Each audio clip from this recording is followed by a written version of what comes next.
La voz de Senaque para los pueblos Diavia Yala. Jalana Humen. Saludos pueblo. En este micro semanal compartimos con ustedes la entrevista que le realizamos a Emma Coañeri, cantautora del pueblo Com de Formosa. Bueno, yo vivo en Formosa hace muchos años. Mi padre es acá de Formosa y mi madre no. Mi madre nació en Napalpí, allá en el Chaco. Yo también nací en la colonia aborigen, pero no en Napalpí, sino en una colonia más cerca, que es en la colonia aborigen de Quitilipi, Chaco. Yo nací ahí en el monte y nací con una partera que mi papá eligió, una partera tradicional, y que mi papá había elegido la partera tradicional, que tenía que tener ciertas características, ciertos dones, cierta personalidad, cierta cordura. Y bueno, mi papá fijó en eso y eligió la partera, quién iba a ser mi partera, cuando iba a nacer. Qué bueno. Yo nací allá por el año 54. Y bueno, y con esta partera que se llamaba Janoque, nunca supe el nombre en castellano de ella, y ella fue la que me recibió y me dio ese don de cantar. Por eso es que canto. Ya vengo arrastrando esto desde hace mucho tiempo, es decir, el don que me dio la abuela Janoque es justamente ese don, el de cantar. Yo siempre aclaro esto, que nunca, no sé una partitura, no sé leer, no estudié música, no, tampoco me preocupo en estudiar, así que en música digo yo, porque, no sé, yo quiero transmitir el mismo canto que tiene la gente, tratar de hacer lo que hacían los antiguos. Claro. Es lo único que quiero, así que no quisiera modificar, ¿no? Claro. Es tanto. Ese es el punto de partida, digamos, para también llegar a estos tiempos más modernos como se vive, ¿no? En ese tramo, en esa trayectoria también, por ahí no era tan usual hacer conocer la música ancestral. En tu caso, ¿cómo ha sido? Y bueno, al principio, como todo, muy difícil. Todo muy difícil porque el canto que yo realizo y que mi papá y la abuela Janoque, otras tías, otras abuelas nos transmitieron el canto, generalmente nosotros, por ejemplo, casi todos los pueblos creo que le pasa lo mismo, y que también te transmiten a través de los sueños. Así que bueno, yo aparte de recibir de mi padre y de mis tías y de mi abuela, también he recibido cantos a través del sueño. Y esos son los cantos que yo interpreto. Digo que es muy difícil. Al principio fue todo muy difícil porque yo canto en lenguaje antiguo. Claro. Entonces la gente por ahí decía de que yo soy peonagá, quiere decir que yo soy una bruja. Que hago hechizo y toda esa historia con esos cantos, pero no es así. Eso es lo que la iglesia enseñó, ¿no? Claro. Que nosotros somos hechiceras y brujas, pero no es así. Son cantos de sanación. Así que, bueno, eso es lo que yo trato de transmitir y no quiero que se pierda esos cantos. Por eso es que sostengo esos cantos y ahora tengo esa tranquilidad de haber hecho un material con el Fondo Nacional de las Artes cuando se podía todavía. Pude grabar un material en el cual interpreto todo justamente todas esas canciones antiguas para que no se pierda y que se quede en la memoria, ¿no?, de la gente. Y ese material se llama Añé. Añé quiere decir mujer joven. Y he dedicado ese material a las mujeres jóvenes de nuestra comunidad para que lo escuchen, lo vean y traten de mantener y seguir manteniendo el día que yo no esté más en este plano, que sigan, ¿no es cierto? Por lo menos recordando los cantos antiguos. Claro. Y bueno, también el estar en distintos escenarios, ya sea ahí en tu región, como bueno, nos encontramos también en aquel festival de arte sonoro indígena, también expandir esta música, estas voces originarias en nuestra tierra, principalmente en Argentina, pero también hacia otro territorio del otro lado del mar, que tuviste la oportunidad de viajar a Europa.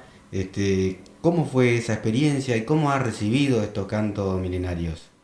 Sí, tuve esa oportunidad, ¿no?, de cantar en un montón de lugares. La verdad, Argentina he recorrido mucho.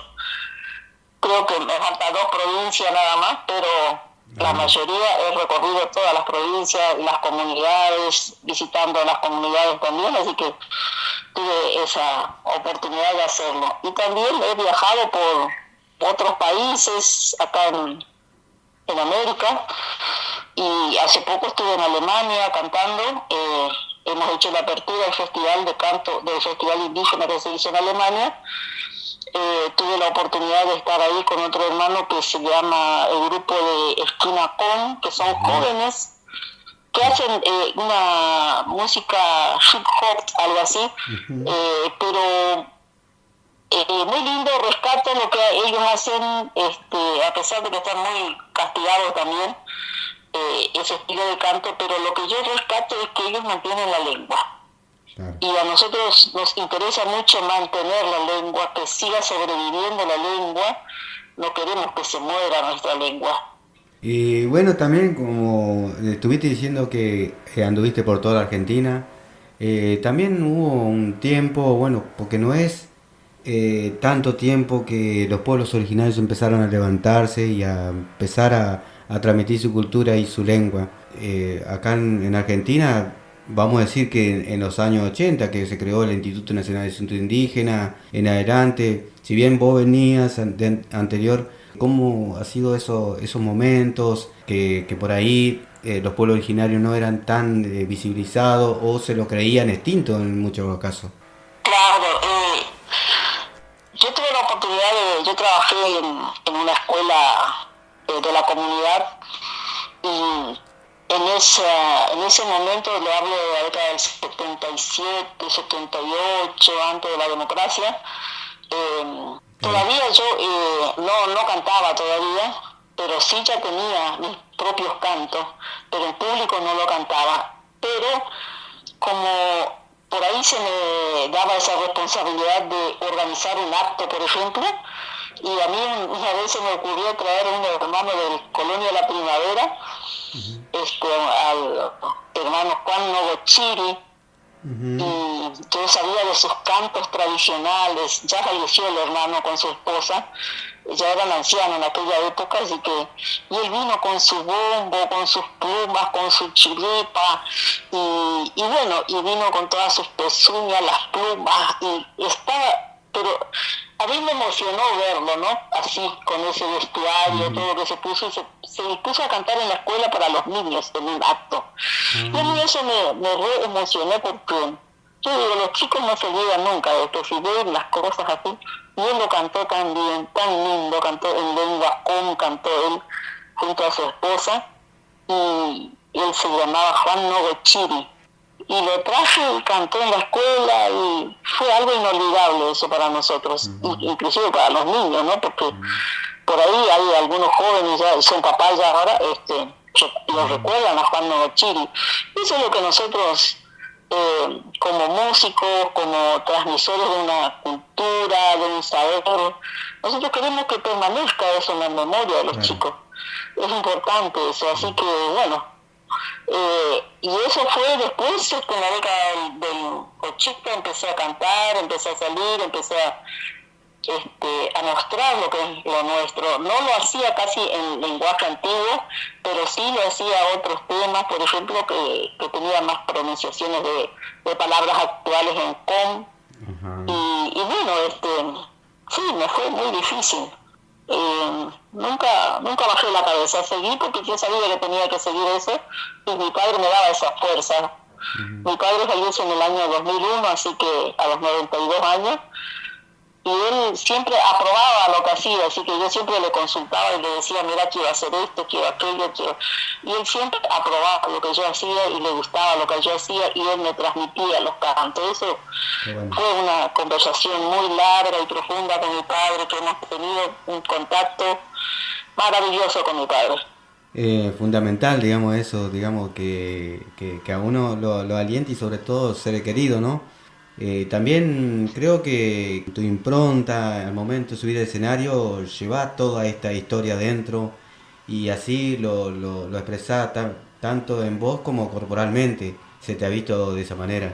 Sí, lo que pasa es que a veces yo subo al escenario y yo me remonto a esas historias de mi niñez. Por ejemplo, yo la primera vez que rostros y los pies descalzos danzando, jamás me olvidé. Y yo creo que en memoria de esa gente es lo que hago, y que esos cantos me han quedado, los cantos de esa gente mayor que nos reuníamos en la época de la algarroba, que había una gran juntada ahí y bueno, se hacía la fiesta ahí y esos cantos no lo digo, no lo sigo teniendo y creo que eso es lo que yo trato de transmitir al público y expresando nuestro canto. Esa es la forma, no una forma violenta, esa es la forma de mostrar nosotros que estamos acá. Sepa quiénes somos nosotros, no somos los indios salvajes y que han capturado a gente y que han matado y que no. Nosotros tenemos otra parte de la historia que es muy linda también. Sostener dentro del canto y en la lengua toda una cultura y toda una ancestralidad relacionado profundamente con el ámbito, con la naturaleza. Eso también está dentro de tus letras cuando... Claro, así es. Disculpe, hermano, ¿ustedes son de los charúas? El pueblo charrúa, sí, exactamente. Ajá, bueno, nosotros estamos emparentados. Calculo que Le sí. voy a contar un poquito a la audiencia Sí. y a usted también de que mi abuela era charúa, ella decía charúa, decía mi abuela. Ella venía de los, de ese territorio, ¿no? De los charúas, y vino a Formosa pero muy pequeña, ya huyendo de todo lo que le habían pasado. Ella me contó esa historia y le pregunté a qué edad tenía mi abuela. Mi abuela se llamaba Mincha, no sé qué significa el nombre de ella, pero a ella le llamaban así Mincha. Su nombre original, digamos, y que en realidad se llamaba Clemencia Rojas. Y vino con su hermanita que era Ángela Rojas. ¿Y usted está hablando de qué época, qué año más o menos? Pero muchísimos años yo le estoy hablando, no, mi abuela no sabía distinguir el qué año, y yo le preguntaba a ella en qué año, cuántos años ella tenía cuando vino para acá, para Formosa, y ella me muestra una estatura así, me dice, yo era así, me dice, me muestra, ¿no? Una estatura, y más o menos tenía, dice, yo calculo cuando me decía la estatura, más o menos 7, 8 años tenía, cuando vinieron a Formosa, y ella quedó huérfana, y ellos vienen caminando desde el Iberá para Formosa porque sabían que había una misión religiosa donde hacían la zahra azucarera y sabían que había coma ahí, tenían noticias de eso y vinieron para este lado. Así que ellos se quedaron ahí, se crió ahí en Misión Laicí, que es una zona franciscana de los de los curas franciscanos, misiones franciscanas, así que bueno, ellos se quedaron, se establecieron ahí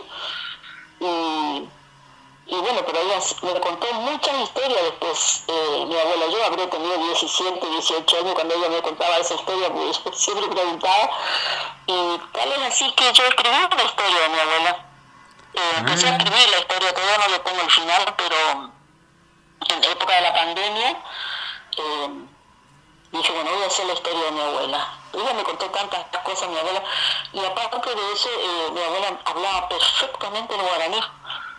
Así que me gustaba cómo ella hablaba el guaraní, y yo le preguntaba en su lengua, en charúa, y decía que ella sabía muy pocas palabras, me dijo, en algunas palabras me dijo ella, así que bueno.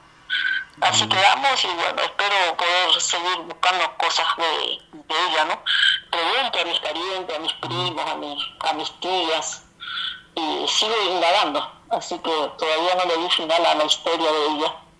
Bueno, una historia que es para seguir charlando un buen rato. Creo que tendremos la oportunidad de volver a encontrarnos seguramente para, bueno, contar de algún otro proyecto que venís teniendo, desde la música, desde la letra, desde la cultura. Así que te agradezco mucho que nos haya atendido y haya compartido con nosotros. La verdad que es un honor. No, al contrario, muchas gracias por invitarme y un gran saludo a todos los hermanos parientes, viva los parientes Yarúa, un gran abrazo y a toda la audiencia, muchas gracias por invitarme en este espacio. Cuentan las abuelas tobas de que allá en el cielo está el mapic del cielo, que es el algarrobo del cielo. Dice que ella juntaba la algarroba y trajo acá la tierra, en este mundo. Entonces, en un aranaki, que es el mortero, ella pisaba la algarroba y se formó la harina. Y con esa harina, dice que la abuela toma con las dos manos, la levanta y la esparce por el cielo. Y entonces dice que así se forman las estrellas, a través de la algarroba, la harina blanca. Por eso son las estrellas blancas. Pero dentro de todas las estrellas hay dos estrellas que alumbran más que las otras. Y esa es Lucero y Lucerito. Nosotros decimos Chi, Chi y Chi, Solé. Entonces la canción, dice la abuela, dice así. Oh, Chi, Solé, oh, Chi, Solé. Hoa chi chole, hoa chi chole, hoa chi chole, hoa chi chole, ho chi chole, ho chi chole, ho chi chole, ho chi chole, hoa chi chole, hoa chi chole, hoa chi chole, hoa chi chole. Ho chi chole, ho chi chole, ho chi chole,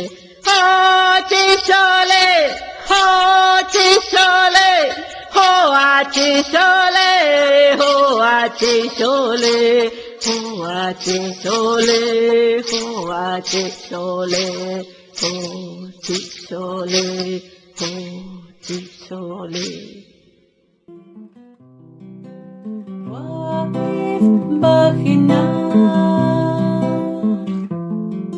Esto fue el micro semanal de La Voz de Senaqué, comunicación con identidad. Hasta la próxima.